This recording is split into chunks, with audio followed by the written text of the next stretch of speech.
Kawczynski, a Tory MP for Shrewsbury and Atcham, hopes other countries will follow the UK in leaving the EUHe said. Theresa May strengthened her position during the course of the meeting.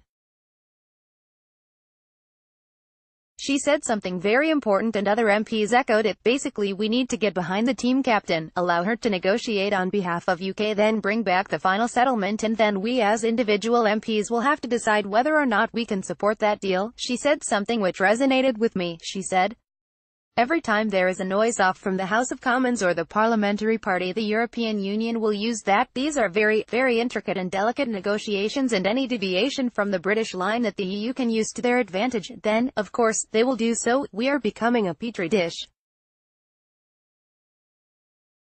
I am the first Polish-born British Member of Parliament. I hope that other countries will follow us in leaving the EU. I hope that my country of birth will one day leave.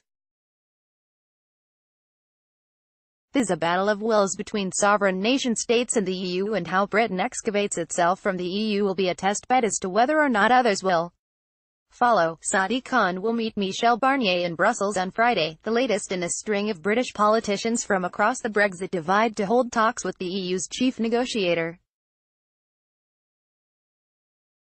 Brexit news: Theresa May appealed to backbenchers for support during Brexit negotiations. Image, Sky News. Getty. The Labour mayor of London, a supporter of a second people's vote referendum, will also meet other senior European Commission figures on a whistle-stop visit to the Belgian capital.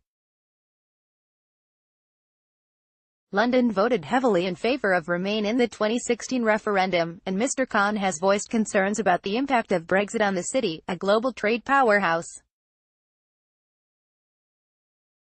On Saturday, he was among the politicians who addressed a march by hundreds of thousands of people through the capital, thought to have been the biggest anti-Brexit demonstrations since the referendum in 2016, but his vocal backing for the second vote on whether to quit the EU has put him at odds with the Labour leadership.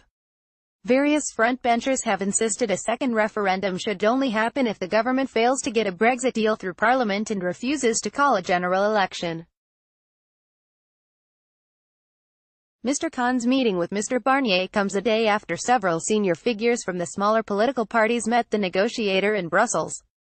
Lib Dem leader Sir Vince Cable, the Scottish National Party's Westminster leader Ian Blackford, Plaid Cymru Westminster leader Liz Saville Roberts and Green MEP Molly Scott Cato held talks with the EU negotiator for an hour at his Brussels office on Thursday.